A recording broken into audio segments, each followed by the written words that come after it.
Hello, I'm Dimitrios Moraitis. This is number 0865, the Stuph File Program with Peter Anthony Holder, and it comes to you right now. The following program is brought to you in living color. Now, it's time for an eclectic mix of interviews and some of the oddest news stories you'll ever hear. It's the Stuph File Program with Peter Anthony Holder.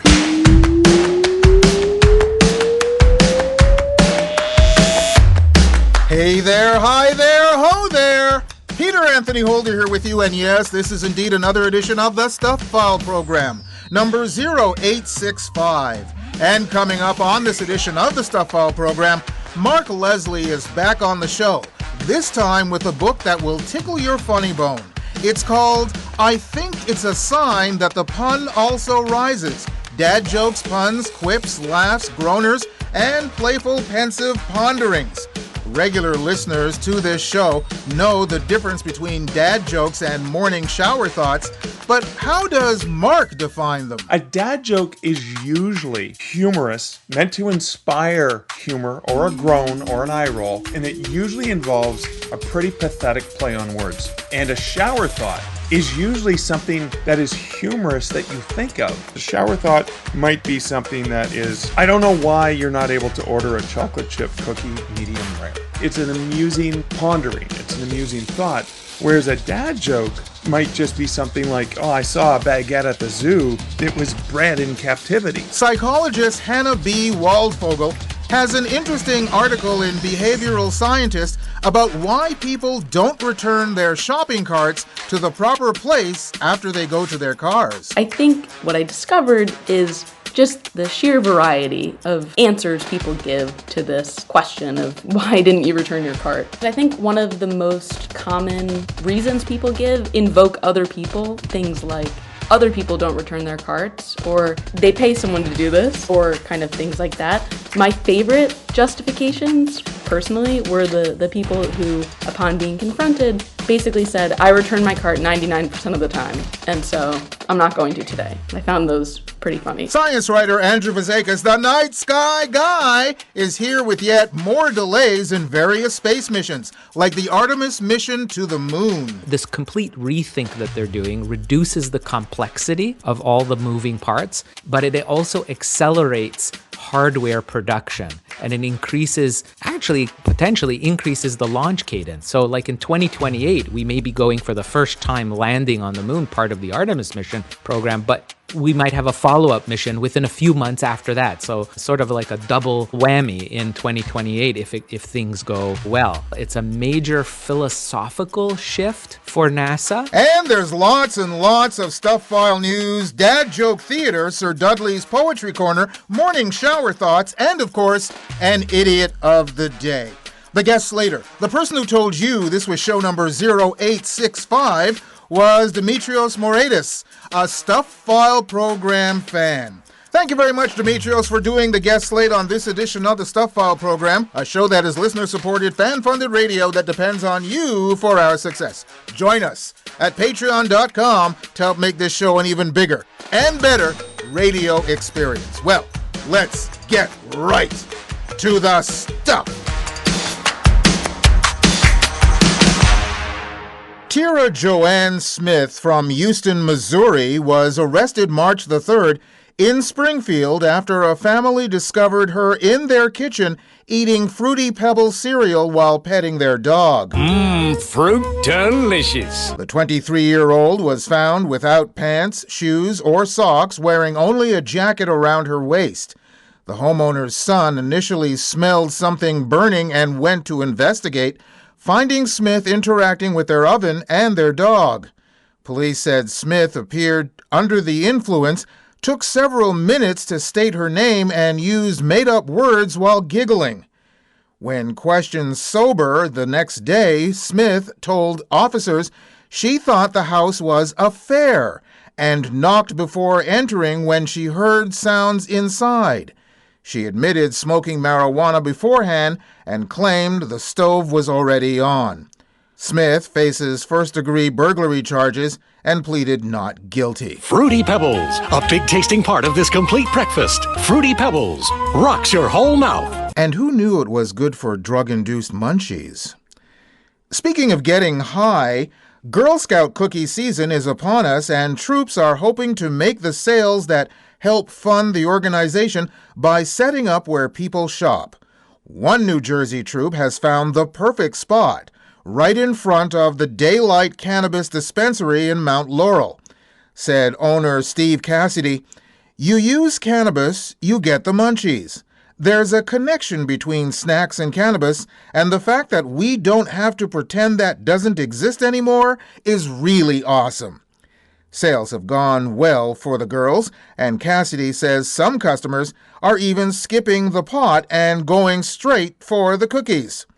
Ah, yes, Girl Scout cookies, the gateway snack. And finally, the man who engaged in some gunplay after suffering from a severe case of karaoke rage has pleaded guilty to a pair of felony charges. Appearing last week before a Florida judge, 35-year-old Aaron Jablonski copped to aggravated assault and gun charges in connection with an incident last year outside a sports bar in Clearwater. Jablonski, who had been free on $40,000 bond, was taken into custody March the 10th after entering his guilty pleas. He is scheduled to be sentenced on March 31st. Initially, Jablonski was arrested last year following a 2:30 a.m. disturbance outside the Overtime Sports Bar. Police reported that Jablonski became incensed upon learning that the bar's karaoke machine was inoperable. Upset about the music, the karaoke enthusiast exited the bar, where 27-year-old James Emery tried to get Jablonski to calm down. Instead of cooling off, Jablonski pulled a Glock 9 from his waistband and pointed it at the man, saying, "I don't bleeping care." According to police, Jablonski fired one round into the air. It was illegal for Jablonski to possess a handgun since his rap sheet includes a 2012 felony conviction for battery on a law enforcement officer. He has also been convicted of DUI, disorderly conduct, theft, resisting an officer with violence, and violating probation. I feel that this story is incomplete because Jablonski's preferred karaoke song remains a mystery, one that has not been addressed in months of court filings. I can suggest a song for him. Oh, nobody knows the trouble I've seen.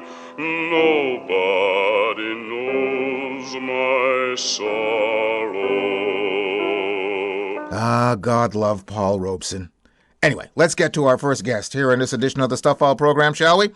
Mark Leslie was just on the show back in January. He was talking about his book, Haunted Hamilton. Well, he's back because he's just knocking down trees and putting out books. This time, we're talking about a book that's near and dear to my heart. It's called I Think It's a Sign That the Pun Also Rises. Dad jokes, puns, quips, laughs, groaners, and playful, pensive ponderings. Once again, Mark joins us from Waterloo, Ontario via riverside.com. Hi, Mark. Hey, Peter. Great to be in the virtual studio with you again. Great to have you on the program once again. As I said, this is a book that's near and dear to my heart. What made you come up with this idea for a book? So, March of 2020, something happened in the world where we were all locked in our homes and bored out of our trees and isolated and all that stuff. I have a stand-up desk here. I work from home anyway, so my life, the only way it was impacted significantly was obviously I couldn't go out and do things, and my wife, I had to share the house with her because she wasn't going into work anymore. But one of the things I noticed, because I'm at a stand-up desk, is I can see out onto the street, which is just phenomenal. And we always have had a skeleton in the front yard. Every once in a while we do a sign, like a countdown to Halloween that starts on November 1st and stuff like that. So goofy things just to make people smile. And I'd seen some sort of video. Somebody had put a sign in their front yard. It was a Monty Python inspired sign that said, "You are now entering the jurisdiction of the Ministry of Silly Walks. Commence silly walking immediately."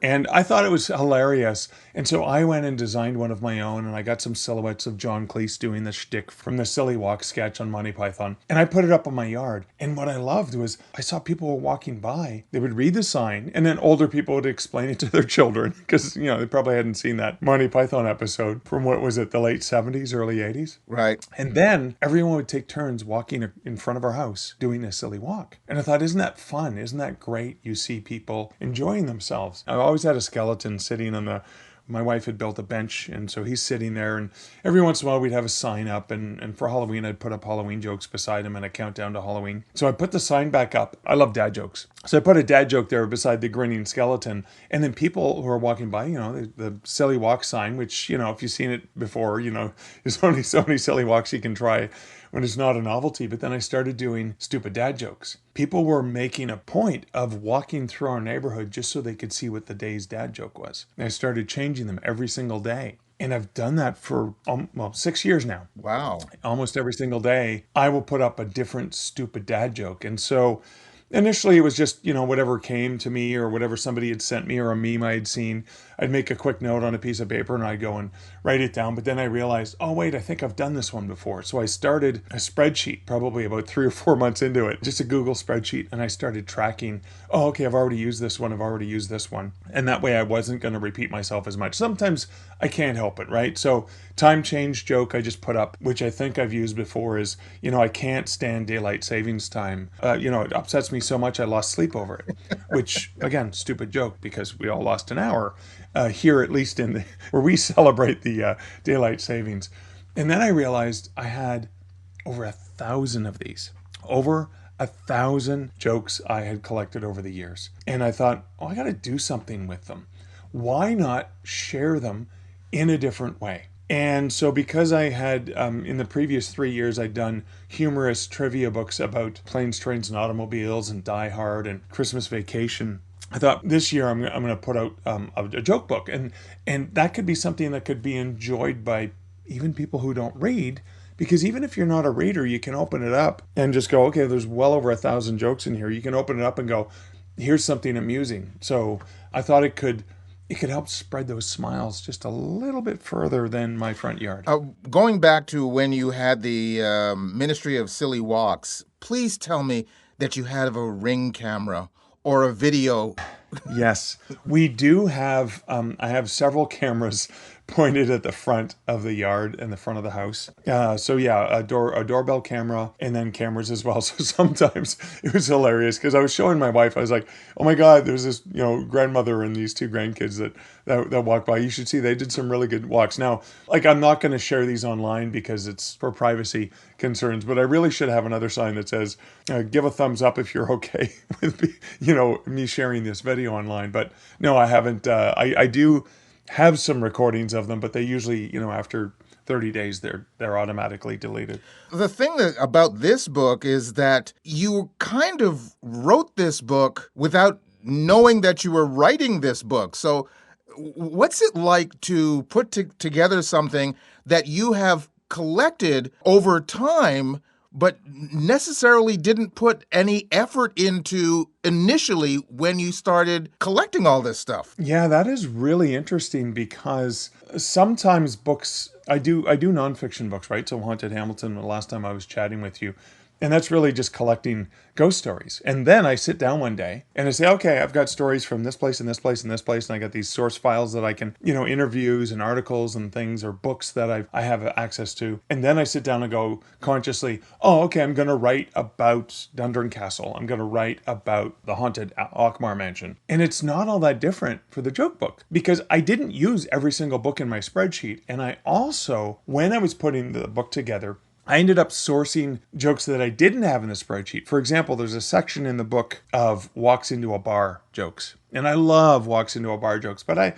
maybe only used a couple dozen of them up on my wall, on my chalkboard over the years. And so, there are certain parts of the book that I did some additional research and work to get some good jokes to put in that section. On this show, I put together several small segments, and 2 of them are called Dad Joke Theater and also Morning Shower Thought. And so I'm just asking from your point of view, What constitutes a dad joke? Because some people think that morning shower thoughts are dad jokes. I separate them. I agree with you. I do have a separate section in the book called Shower Thoughts. And I also even have another one called Amusing Reflections. So a dad joke is usually humorous, meant to inspire humor or a groan or an eye roll, and it usually involves a pretty pathetic play on words. And a shower thought is usually something that is humorous that you think of, like an amusing thing. So, like, a shower thought, for example, like just to give you an example potentially of a shower thought, is a shower thought might be something that is, I don't know why you're not able to order a chocolate chip cookie medium rare. I mean, that's something you think about. It's like, yeah, because that would be really delicious, right? Or have you ever noticed that the word bed is shaped like a type of bed, right? So it's an amusing pondering. It's an amusing thought. Whereas a dad joke might just be something like, oh, I saw a baguette at the zoo. It was bred in captivity. That kind of stuff where it's a play on words. It's a pun. And definitely the amusing anecdote is like, oh, that's interesting. That's a interesting thought. I never thought of it that way. Like, to your stomach, all potatoes are mashed is another shower thought or a pondering. Whereas I wear glasses when I do math. It improves division. Again, a play on words if you say it fast enough, I guess. One of my favorite morning shower thoughts, by the way, is I wonder how nudists clean their glasses. Oh my God, yes. Yeah, exactly. Right? Because usually it's with the corner of your shirt. Or your tie. But again, because it makes you think and you're like, oh yeah, how do they clean their glasses? What's your favorite dad joke? What makes you laugh out loud, regardless of how many times you see it? You know what? It's not a dad joke, and it's not one I put in the book. But it's something I do every time my wife and I are at a grocery store together. Whenever we're passing the meat section, and I see there's a thing called a chub of meat. Every time I see that word, I just become a 10-year-old boy, and I start giggling stupidly. I also, when we go through a particular section in the store, as we walk by, because I'm a Monty Python fan, as we walk by, I'll read the cans out loud and go, spam, spam, spam, spam, that kind of thing. So again, it's my childish, goofy nature that comes out in everyday thoughts. I rarely, I'm not a walking encyclopedia of these jokes. And usually if I'm put on the spot, I'm like, I don't know, I can't come up with something on the spot. But I do come up with them on the spot in terms of conversations I'm having, right? Like I hear something, I'm like, oh, yeah, this would be a funny play on words. I'll throw this into the conversation. But if you say, okay, tell me a dad joke, I'm like, I don't know. Well, how about when you were first starting to write this book, seriously write this book, what was your editing process? Because I would assume you have tons of stuff. I know I do. You have tons of stuff that could be put into the book. So how did you go about editing it down? So first I divided it up into types of jokes. So I went back to my spreadsheet and I said, what kind of joke is this? And so I had a little tab. So for example, some of them are meta jokes, like jokes about dad jokes. When does a joke become a dad joke? And you know the punchline, I'm sure. When it becomes apparent? Exactly. Or when it's grown up, right? So you can play on that a little bit more.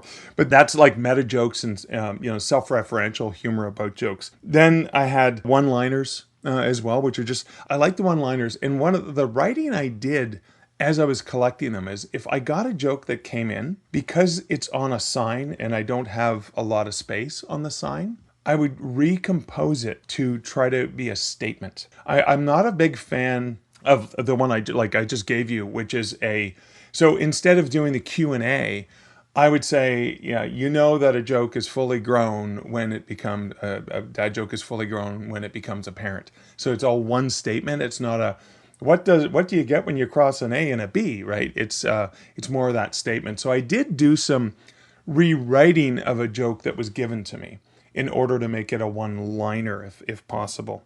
I also divided them up into Halloween, shower thoughts, and I even, because we have a public school, K-6 school down the street, and a lot of kids are walking by, so I do not put adult humor up. Okay. So I did have a section in the book of jokes I collected, but never put on the board because, probably a little bit off color, maybe not family friendly. Do you think of putting out a second edition of this book? Because, again, you must have more stuff. Yeah.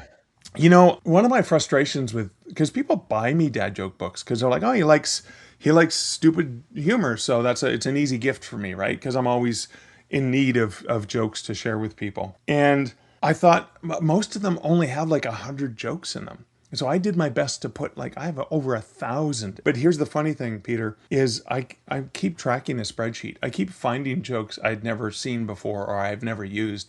So I've added a few hundred more to my spreadsheet. And who knows, maybe I will. But here's the thing, and it's the reason when my wife goes, well, why such a goofy title? Why don't you just call it a book of dad jokes? I'm like, well, because there's 5 billion books of dad jokes.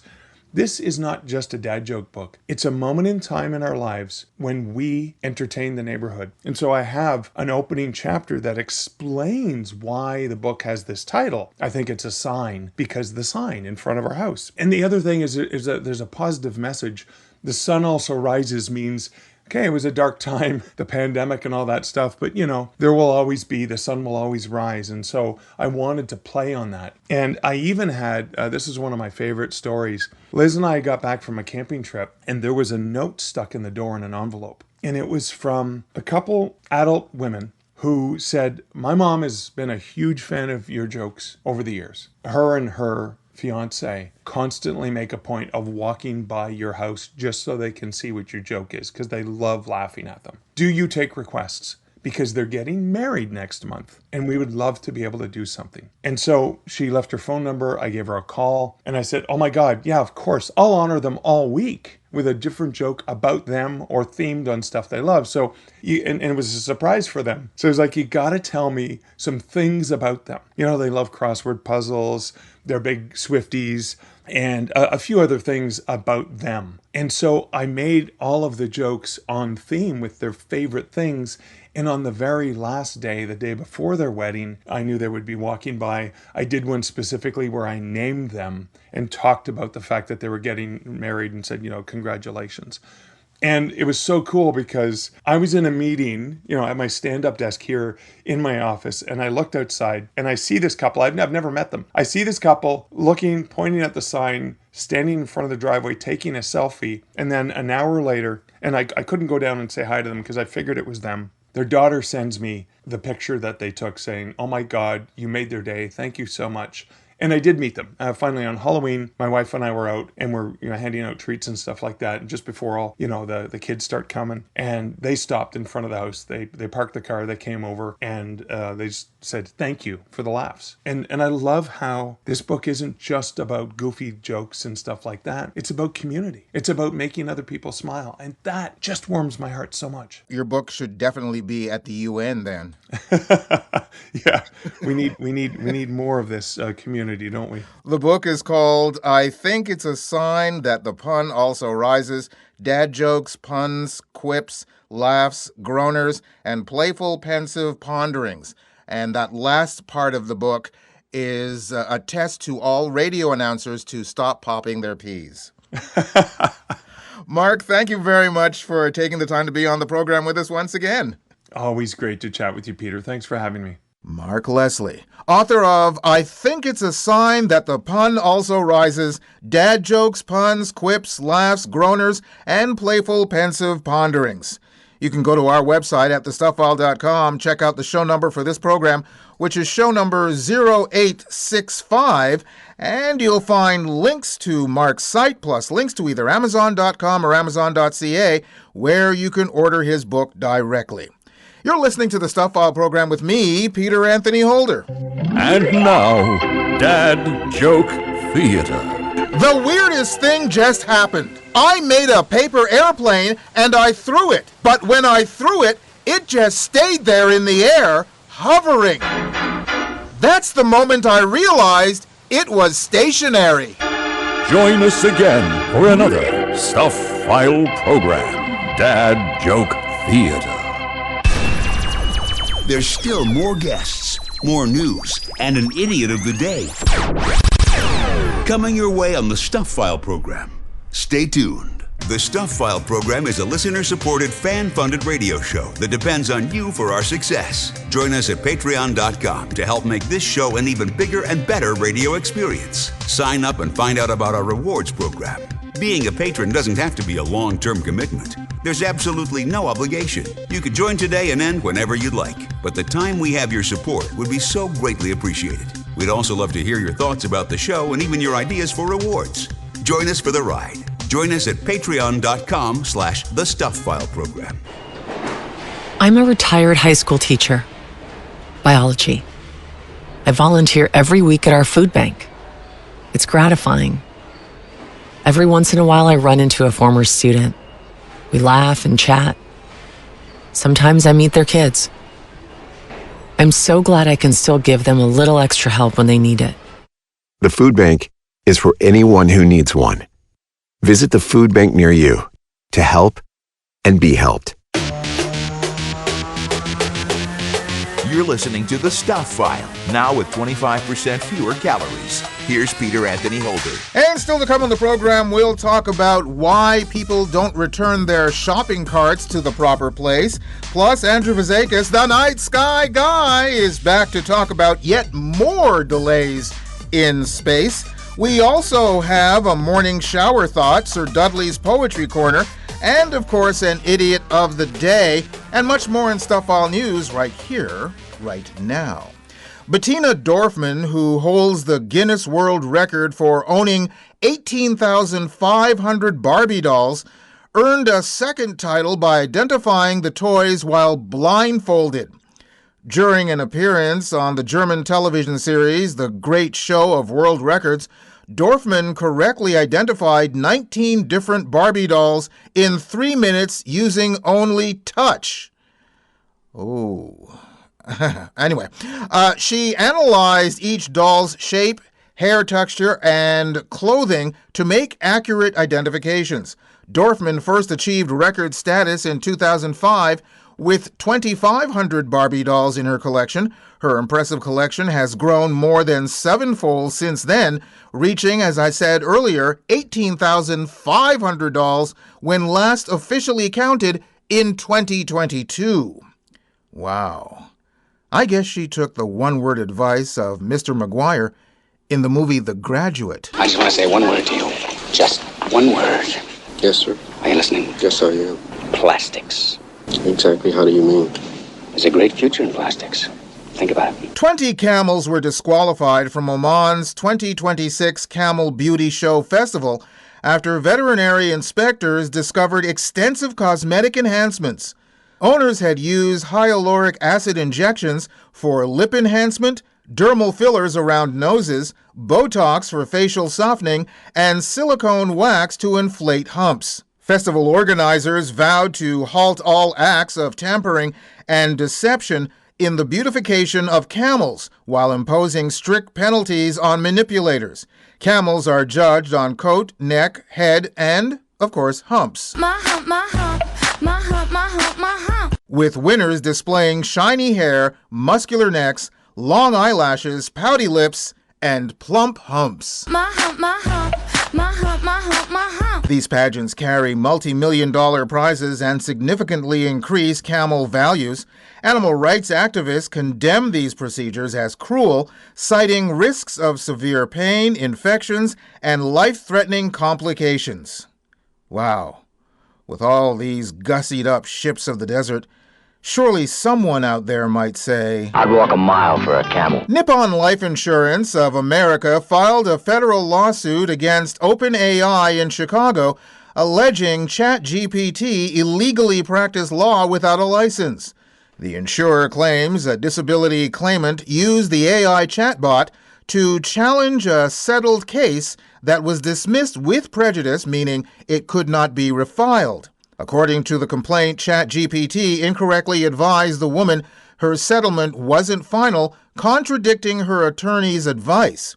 She subsequently fired her lawyer and relied on the chatbot to draft new motions and file another lawsuit. ChatGPT is not an attorney, the lawsuit states, arguing the AI lacks admission to practice in any U.S. jurisdictions. Nippon reports spending approximately $300,000 responding to what it calls baseless court filings generated by the chatbot's advice. OpenAI dismissed the lawsuit as meritless, noting updated policies now prohibit using ChatGPT for legal advice. Oh, sure, they prohibit it now, but what about before in this case?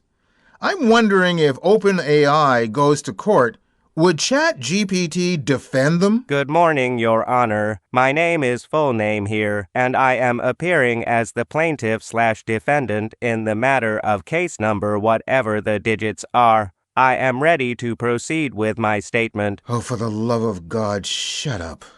And finally, in this section of Stuff File News, before we get to our next guest here in this edition of the Stuff File Program with me, Peter Anthony Holder, Tyler Voizard's milestone birthday turned into a criminal case when Polk County deputies arrested him just 31 minutes after he turned 18. On March the 4th, the newly minted adult entered a Davenport 7-Eleven after midnight, announcing to witnesses that he was on mushrooms. Surveillance showed Voizard walking behind the employee counter, taking 2 cigarette packs worth $19.62 and leaving without payment. When deputies confronted him outside, he declared, "I'm God and I'm leaving here in 2 seconds," before fleeing on foot. Officers quickly apprehended him after a brief chase. Everybody's favorite Polk County Sheriff, Grady Judd, a.k.a. the human quote machine, later commented, God doesn't run from anybody. But if you're messed up on mushrooms, I can see why you would think you were God. During booking, methamphetamine fell from Voizard's sock, adding drug possession and contraband charges. Well, he was so keen on being an adult, now he can be charged as one. And now, this. The Stuff File presents Sir Dudley Piddly Havisham Sedgwick Smythe's Poetry Corner. There was a young lady named Perkins who just simply doted on gherkins.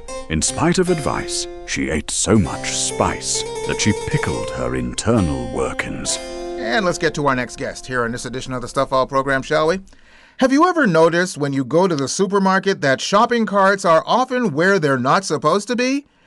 Hannah B. Waldfogel is a psychologist who is also a research and teaching fellow at Columbia Business School. Not too long ago, she wrote an article that's in Behavioral Scientist. It's about why people don't return their shopping carts after they go to their cars. Hannah joins us from New York City via Riverside.com. Hi, Hannah. Hello. Thanks for being on the program with us. How did this study come to be in the first place? Yeah, well, so I'm a behavioral scientist or a psychologist by training, and so I spend a lot of time thinking about people's behavior and why they do what they do. And I also lived in New Jersey for a bit. For those familiar with New Jersey, it's very much a parking lot, commuter kind of place. My husband and I would go to the grocery store and we'd see carts just toppled over everywhere, wedged up on curbs, and we'd joke that the carts had like a crazy Friday night. And the bigger question that kind of arose was just why do people not return their carts? And because I am a psychologist interested in behavior and I'm interested in real world data, I came across this Cartnarks YouTube channel, and that's really where I just decided to to explore using this real world data set why people don't return their carts. When I went through the story, I saw another reason as to why you might be triggered by this. Oh, That is, yes. Weren't you working as a teenager in a supermarket? Yes, I've blocked it out. Yes, I did. That was my first job, was a cart return person at a supermarket. I feel your pain because I was a teenage usher in movie theaters, and now when I go to theaters, I'm just aghast at the behavior of people in theaters and that I cannot stop. Yeah. Yes. So when you studied this, what did you discover? Yeah. Well, perhaps it's not too much of a discovery to say that people have all sorts of reasons for doing what they do. But I think what I discovered is just the sheer variety of answers people give to this question of, why didn't you return your cart? Is there a major reason as to why they don't return their carts? There are all sorts of reasons. I think one of the most common reasons people give invoke other people. So things like other people don't return their carts, or they pay someone to do this, or kind of things like that. My favorite justifications, personally, were the people who, upon being confronted, basically said, I return my cart 99% of the time, and so I'm not going to today. I found those pretty funny. I've got to admit, I'm in that particular category. And if I return my carts most of the times, but if there's inclement weather, it's not happening. You know what? That is okay. I think the larger kind of point or that I'm hoping to make is not that the, cart return is some moral litmus test, but rather that it might signal something more about how we think about our obligation to other people and whether we see parking lots and other places as shared spaces. I'm more inclined to try and lug all of those bags from the store with my hands practically bleeding by the time I get to the car, than take the cart and bring it back. That resonates.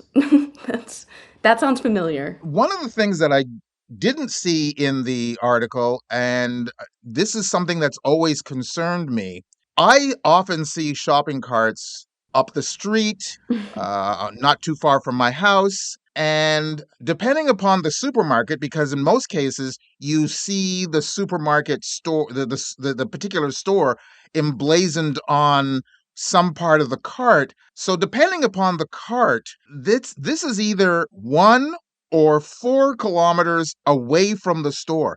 How does that happen? And why does that happen? And did you ever study the fact that some shopping carts are far from the store?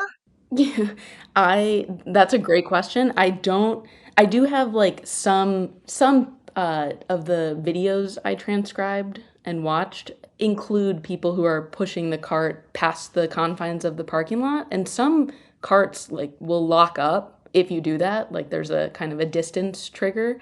It's funny that you ask that though, because I now live in New York City where I don't think about parking lots or carts all that much. And when I see a cart now, I'm mainly just impressed because it is like miles away from where it's supposed to be. So I don't have data to speak to it, but I do have a curiosity in that as well. When your article came out in Behavioral Scientist, what was the reaction to it?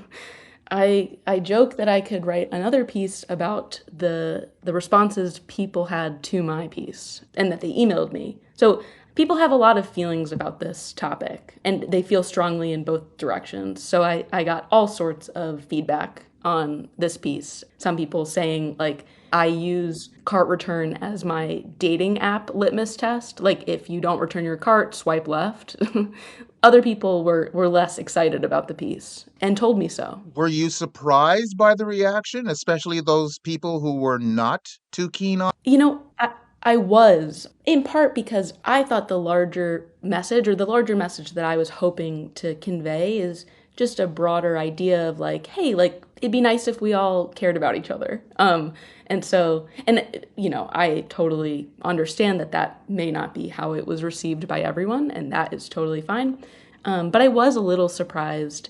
There's always a fun irony in people emailing long emails about how much this doesn't matter.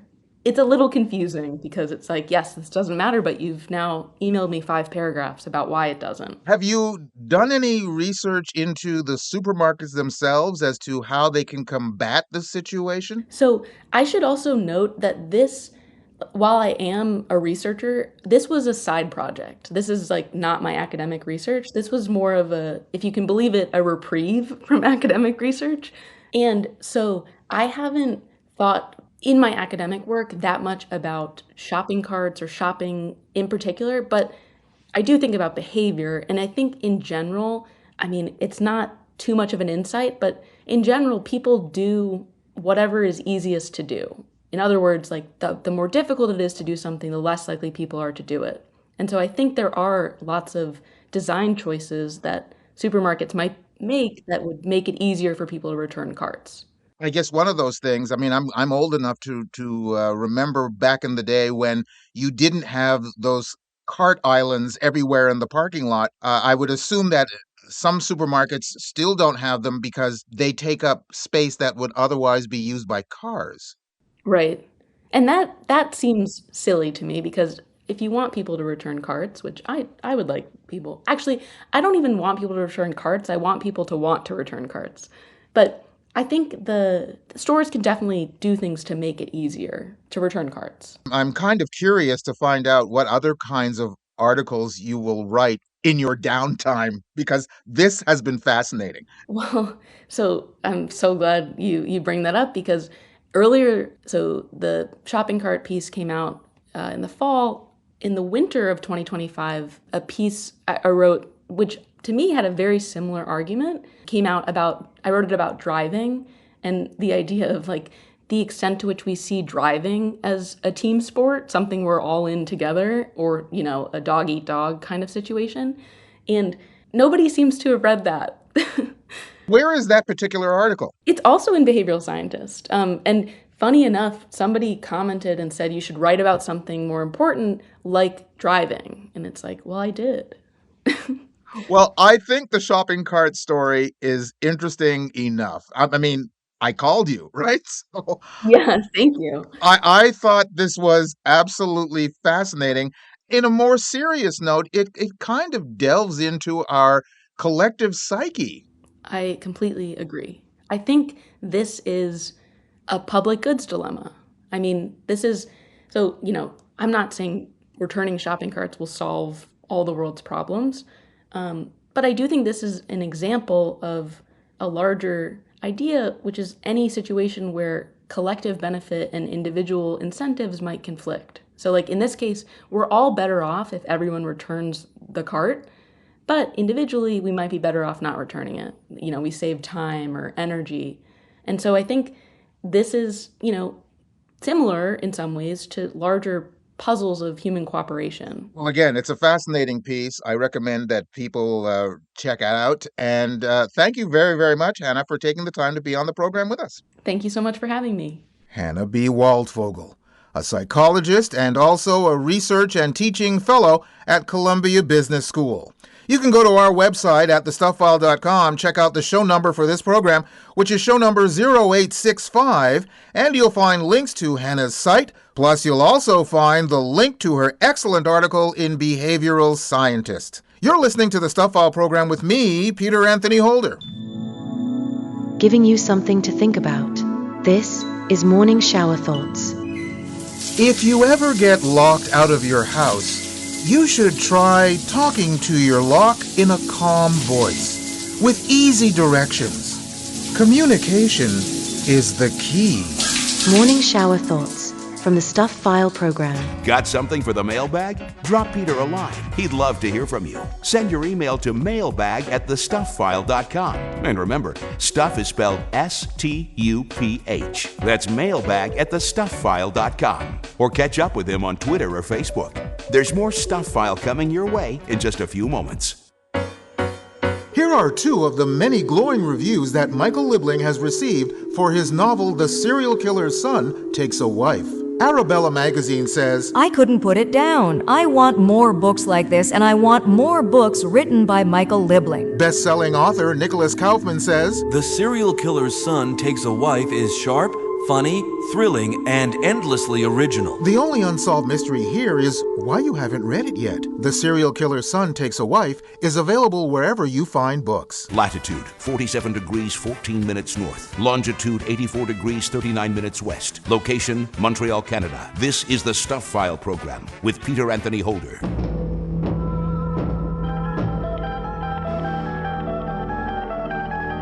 Now, the Stuph File presents Andrew Fazekas, the Night Sky Guy.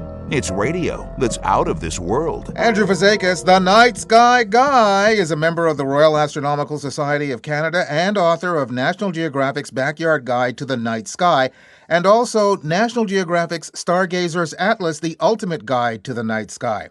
And Andrew, just like last month, we have more delays dominating the news. Yeah, absolutely. And I think what on everyone's mind is, of course, everything to do with the moon missions, humans going to the moon. We've got, of course, Artemis 2 that's getting set to go. It's had a few delays, but now it looks like April is when we'll have our first crew of 4 humans swinging around the moon in a 10-day mission, not landing. But what's really interesting is that the new head of NASA, Jared Isaacman, he has kind of rejigged the upcoming thereafter, the entire Artemis program. And so the big one is rewriting Artemis 3. Instead of it being the first lunar landing of the Artemis program, it's now planned as a low Earth orbit mission in 2027, so next year. And it'll basically be featuring an Orion crew capsule rendezvousing with one or more lunar landers. This means that the first human moon landing in part of the Artemis program is now pushed to Artemis 4, not Artemis 3, but 4, and will happen in 2028. If they do Artemis 4 well in the mid part or the early part of 2028, they may also have an Artemis 5 mission potential follow-up as a second landing later that same year. So basically, in a big press announcement, the NASA administrator said that the previous plans that they had in place was just too risky. Basically, going from a swing around the moon to direct landing is just not the right pathway forward. That's what he literally said.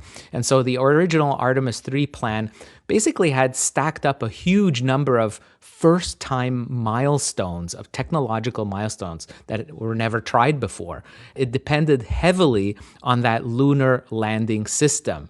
And so NASA has an aerospace safety advisory panel that basically said, this group of experts has said that the way they had everything planned produced significant risks at the mission level. That's why. So that seemed very risky, and it's just too much risk generally across the Artemis program, how it was planned out. So NASA says this complete rethink that they're doing reduces the complexity of all the moving parts, but it also accelerates hardware production, and it increases, actually potentially increases the launch cadence. So like in 2028, we may be going for the first time landing on the moon, part of the Artemis mission program, but we might have a follow-up mission within a few months after that. So sort of like a double whammy in 2028 if things go well. So this is a really, Peter, if you look at it overall, it's a major philosophical shift for NASA. And instead of chasing this really dramatic headline-grabbing first landing, right, as fast as they could do it, NASA is kind of going, well, we think being more incremental, a lower risk pathway back to the moon just makes sense. Well, you say it's a shift in the idea of what they're going to be doing philosophically, but is that also creating a shift in how much preparation they have to do? Because as you know, everybody, including the astronauts, on the ground work day in, day out, working to get the best maximum possibility of effort into whatever they are planning to do. They're doing everything on the ground ahead of time. And does that change their focus on the ground before they go into space? Well, I think what it does is that it kind of narrows down for each flight, these milestones that they want to achieve. So like instead of Artemis 3, checking off like a huge long list of firsts that they want to achieve by land and with that landing, it really allows the astronauts to focus on a smaller task list. And in this case, Artemis 3, instead of it doing everything to land on the moon, it's going to try out, for instance, how to dock with a lunar lander in low Earth orbit. This also, you have to remember, Peter, there is this other aspect to it, that there is these competing contracts between SpaceX and Blue Origin, where they're both these private companies have major contracts with NASA to develop their own lunar landers. SpaceX is ahead of the game because they're already testing their giant Starship. This world's largest rocket ever built is really what NASA has pegged as the lander that they wanted to use for the first mission to land on the moon.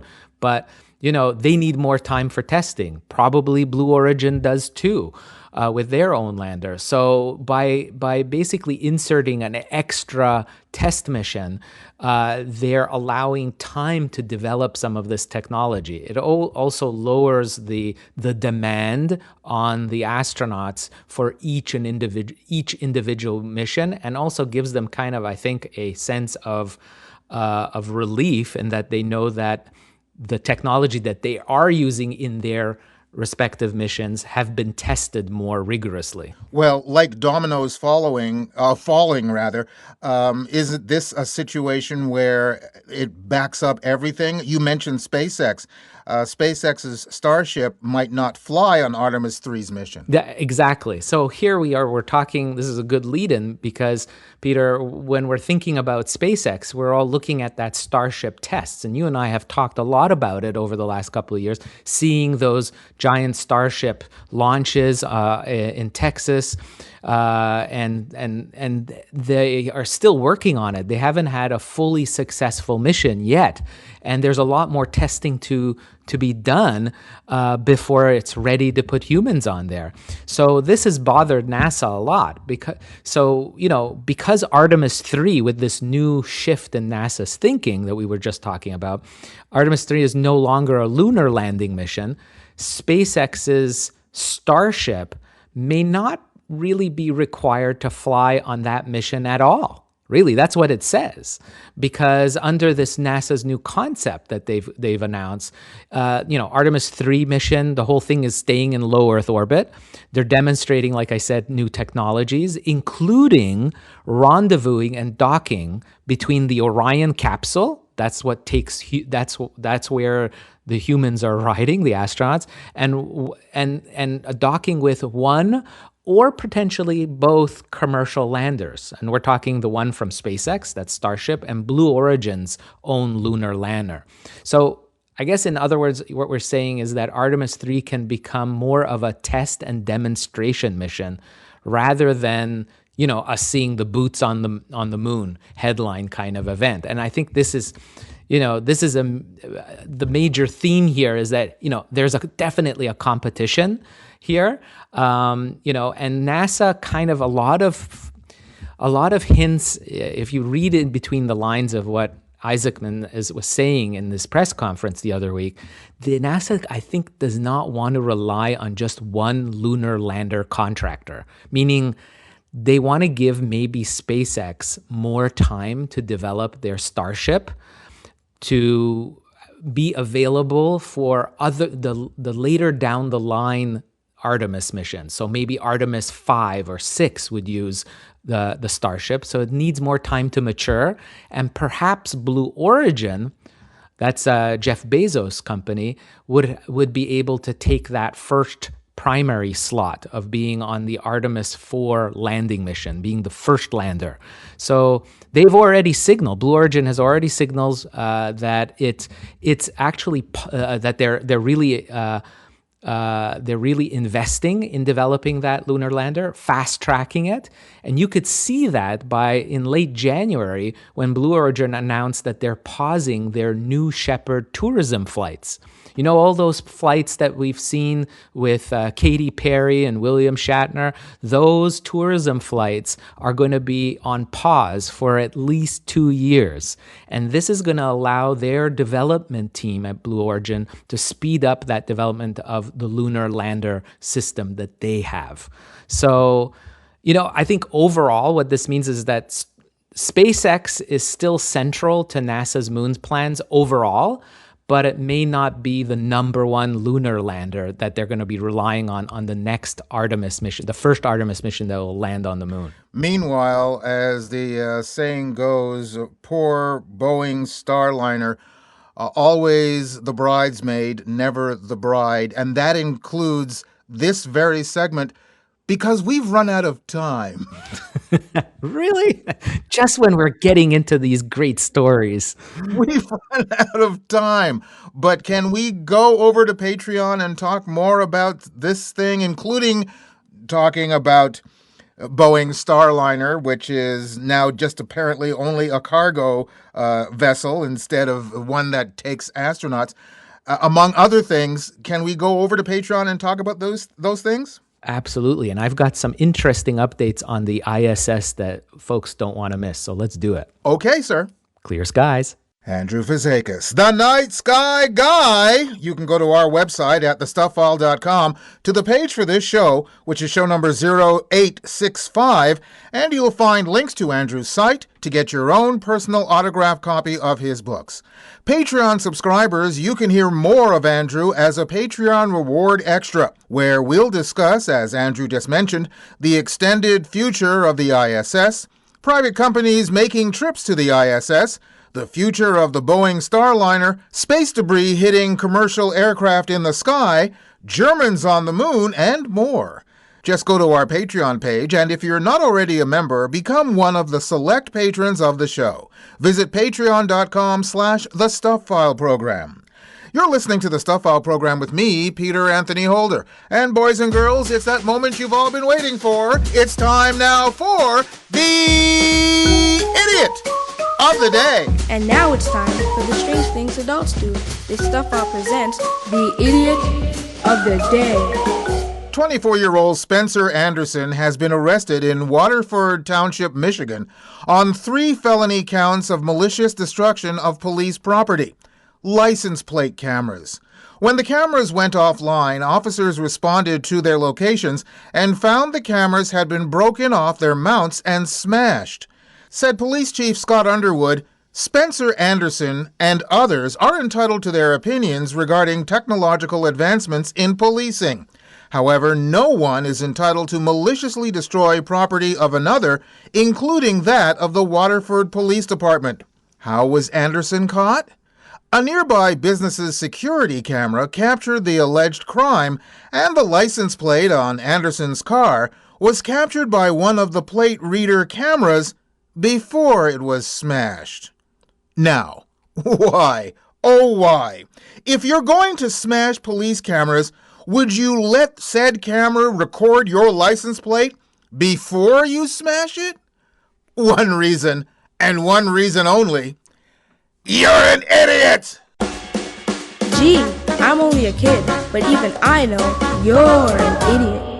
And that's it for this edition of the Stuph File Program, number 0865. Hope you enjoyed it. The website is thestufffile.com. And once again, Stuph is spelled S-T-U-P-H, where you'll find information and links on all of our guests by going to the weekly Stuph File page. Just look for the corresponding program number. And once again, that's 0865. Email me at peter@thestufffile.com. And you can find me on Facebook, Spoutable, Mastodon, and Blue Sky as PA Holder. Check us out on patreon.com, where you can become a patron of the program. Hope to see you back here for our next show on the air, online, or as a download. We're coming to you from everywhere, including kdxradio.com and over the air on stations like World FM New Zealand, WNRHLP-FM Newport Richey, Florida, KZZHLP-FM Eureka, California, WFNULP St. Paul, Minnesota, CKUW-FM Winnipeg, CFMU Hamilton, CKLU Sudbury, Local 107.3 FM St. John, CHSR Fredericton. Plus, streaming on any streaming service your little heart desires. That's it. Bye-bye.